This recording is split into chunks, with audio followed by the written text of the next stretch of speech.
এইটো কাৰণে আমন্ত্ৰণ কৰি আনিলো যে 2025 চনত বৰ্তমানলৈকে আমাৰ ক্ৰাইম ব্ৰাঞ্চৰ আণ্ডাৰত যেহেতু সাইবাৰ পুলিচ ষ্টেচনখন আছে তাতে আমি বিভিন্ন ধৰণৰ ফাইনেন্সিয়েল ফ্ৰড আমি দেখি পাইছো আৰু য'ত নেকি যথেষ্টখিনি মানুহে আৰু শিক্ষিত মানুহখিনি তেওঁলোকৰ বহু কষ্টৰে উপাৰ্জিত ধনসমূহ হেৰুৱাবলগীয়া হৈছে।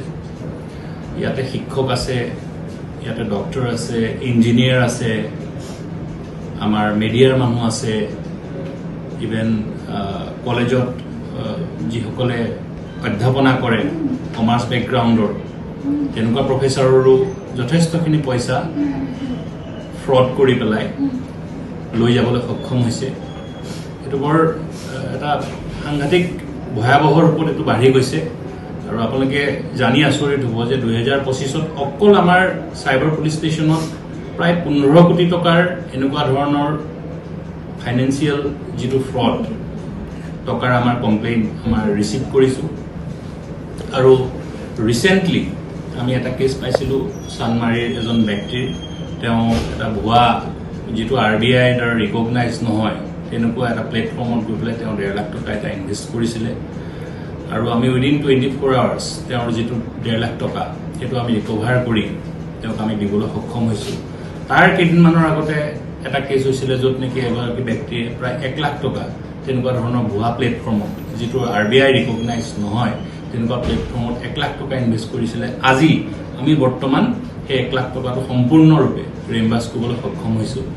কথাটো আমি কিমান পইচা তেওঁলোকক ঘূৰাই দিব পাৰিছোঁ সেইটো ডাঙৰ কথা নহয়, কিন্তু কিমান পইচা মানুহৰ গৈ আছে যে ইমান কষ্টৰে উপাৰ্জিত ধনসমূহ তেওঁলোকে কেৱল এটা ফোন কল CBI পৰা কৰিছোঁ বুলি ক'লেই বা বেংকৰ পৰা কৰিছোঁ বুলি ক'লেই যদি তেওঁলোকে ইমান কষ্ট উপাৰ্জিত ধনখিনি দি দিয়ে তেতিয়াহ'লে বৰ দুখজনক কথা এইটো।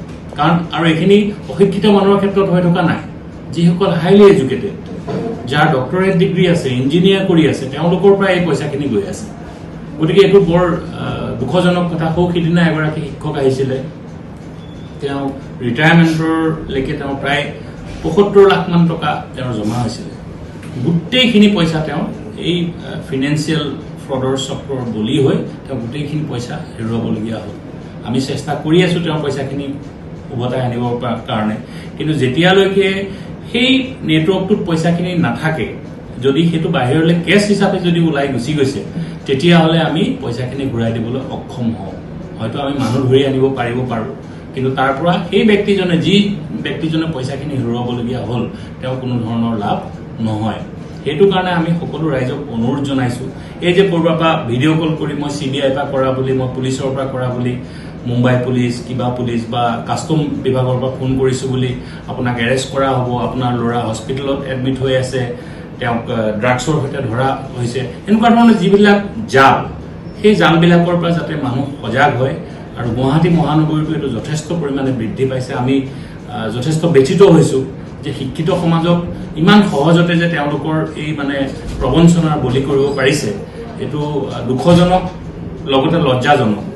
মানুহ সজাগ হ'বৰ হ'ল, যিহেতু আমি এতিয়া নতুন এটা প্ৰজন্মত আমি বাস কৰি আছোঁ, নতুন প্ৰজন্মৰ এটা নতুন জেনেৰেশ্যনত আমি বাস কৰি আছোঁ, যিটো জেনেৰেশ্যনত কেৱল ডিজিটেল। আমি জিপে, পেটিএম সকলো ধৰণৰ ট্ৰেনজেকশ্যন আমি অনলাইনৰ জৰিয়তে কৰোঁ, কিন্তু এই অনলাইন প্লেটফৰ্মটোৰ সৈতে যদি আমি সম্পূৰ্ণৰূপে আমি নিজকে একাষ্টম কৰিব নোৱাৰোঁ, নিজে যদি সম্পূৰ্ণৰূপে এই অনলাইন যিবিলাক ট্ৰেনজেকশ্যন হয় সেই বিষয়ে যদি আমি নাজানো, তেতিয়াহ'লে আমি যিখিনি কষ্ট উপাৰ্জিত ধন আছে সেইখিনি হেৰুৱাটো একেবাৰে স্বাভাৱিক। তথাপিও আমি সাইবাৰ পুলিচ ষ্টেচনৰ ফালৰ পৰা আমি যথেষ্ট সন্তোষজনক ফল লাভ কৰিছোঁ। আমি প্ৰায় 2025 চনত আমি প্ৰায় 2.12 লাখ টকা এনেকুৱা ধৰণৰ ভুৱা যিটো পইচাৰ মানে ভুৱা স্কেমৰ যিখন বলি হৈছিল তেওঁলোকক প্ৰায় আমি 2.12 লাখ টকা ঘূৰাই দিবলৈ সক্ষম হৈছোঁ।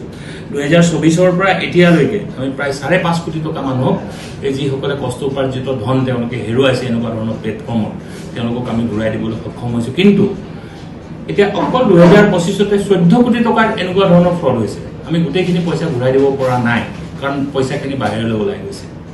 বাহিৰলৈ যদি ওলাই যায় তেতিয়াহ'লে আমি পইচাখিনি তেওঁলোকক ঘূৰাই দিবলৈ আমি অক্ষম হওঁ।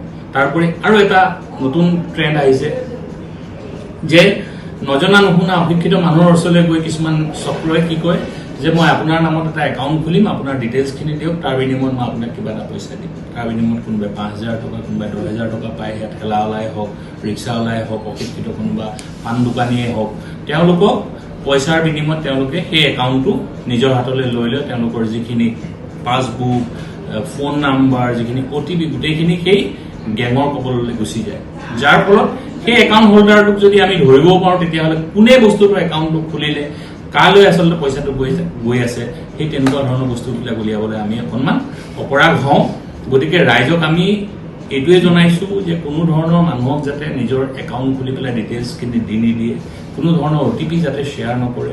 কোনোবাই যদি ডিজিটেলি ফোনতে যদি কৈছে আপোনাক এৰেষ্ট কৰিছোঁ, আপোনাৰ ল'ৰা ড্ৰাগছৰ লগত ধৰা পৰিছে, আপোনাৰ ছোৱালী কোনোবা হোটেলত ৰেড কৰি পেলাই আমি ধৰা পেলাইছোঁ, এনেকুৱা ধৰণৰ যদি ফোন কল আহে, মই অনুৰোধ জনাইছোঁ তেওঁলোকে ভেৰিফাই কৰক। 1 ঘণ্টাৰ ভিতৰত কোনো মানুহে মুম্বাইৰ পৰা আহি পেলাই পাঞ্জাৱৰ পৰা আহি মানুহ এজন ধৰি লৈ যাব নোৱাৰে।